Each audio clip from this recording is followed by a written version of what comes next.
What's going on, everybody? This your boy Chris here from Chris Fish Room.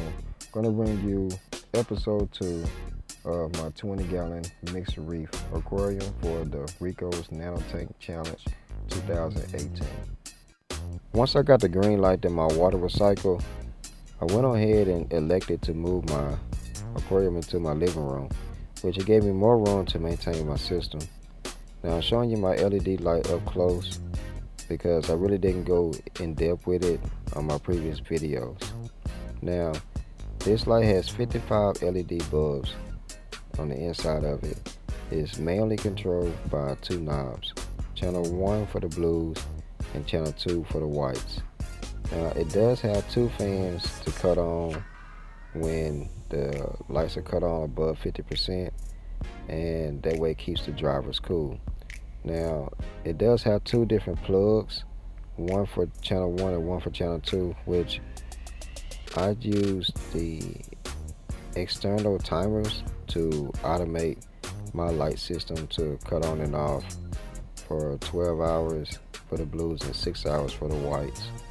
When it came down to me placing my stand and marking off where my aquarium is going to sit on my stand, I had to remember that this light in this system is going to be basically in everybody's view when they come into my house.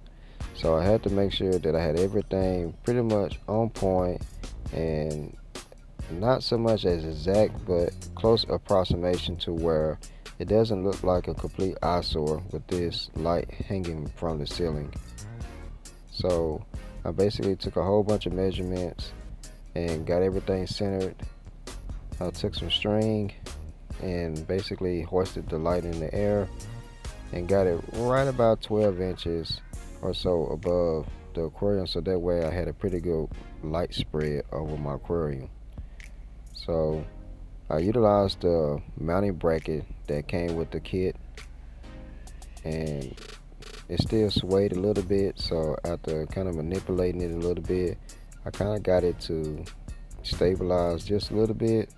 And once I figured that I had it right at 12 inches above the aquarium, as you can see, I went to Home Depot and I grabbed this wire mold to hide the cable up against the wall. So that way, it doesn't look like I have a whole bunch of cables just strung up in the air and stuff. So this is the final result of it, with it being hidden within the wire mold.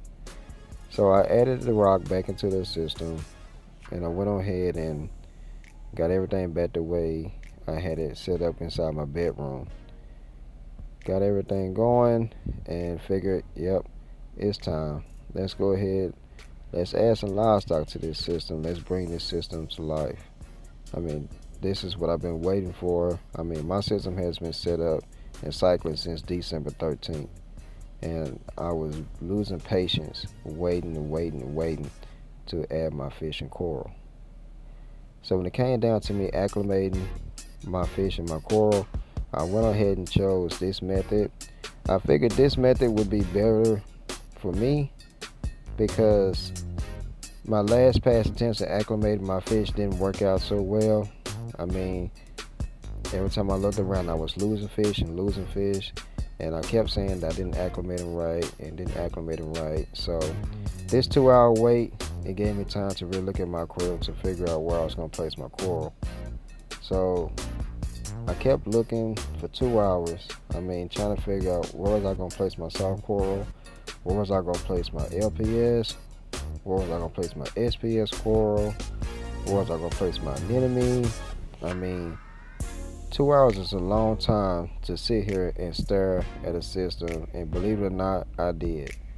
So after my fish and coral had acclimated to the water, after the 2-hour period, I went ahead and I added my coral to the bottom of the tank.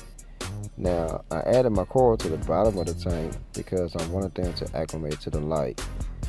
Most people, like I did beginning, I just put my coral on the rock, glued it down, and basically lost a whole bunch of coral because I didn't acclimate them like I should have. Now when it came down to my fish, I thought my fish had acclimated pretty good. These guys were swimming around. They was very active. They schooled pretty well. Only to come back 2 days later and I lost a fish. Now here's a nice shot of my aquarium with no lights, with just a flashlight above the aquarium and me looking through the display. I also saw that I had a whole bunch of algae growing along the Peconi rock. So I knew that the second stage of the cycle process was quickly coming into effect. And as far as me placing my coral, I placed my coral in the best spots where I thought that they would thrive and get a lot of light and not so much flow.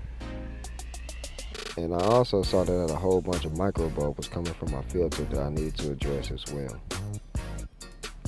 So I went ahead, I grabbed some snails from the LFS to help control this algae growth that's growing along the Tonga branch and the Peconi rock and stuff.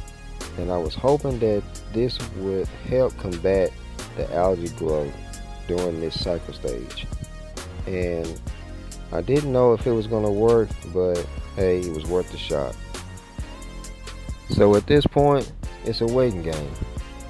I added 8 different snails to my system in hopes that it will help combat the algae growth throughout the Peconi rock and the Tonga branch. So the only thing I can do is really sit back and watch these guys do what they do. I mean, they're a cleanup crew and they're named a cleanup crew for a reason. So I really need these cleanup crew guys to really clean up this algae.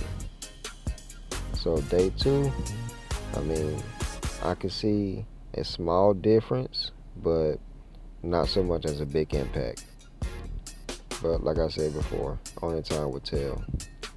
As far as the micro bubble issue, I did put a whole bunch of filter floss in my Coral Life all-in-one filter, and I think it did the trick. I mean, as you can see, my soft coral are really opening up. I mean, the polyps are extending. Nothing seems to be upset at this point, and everything looks happy.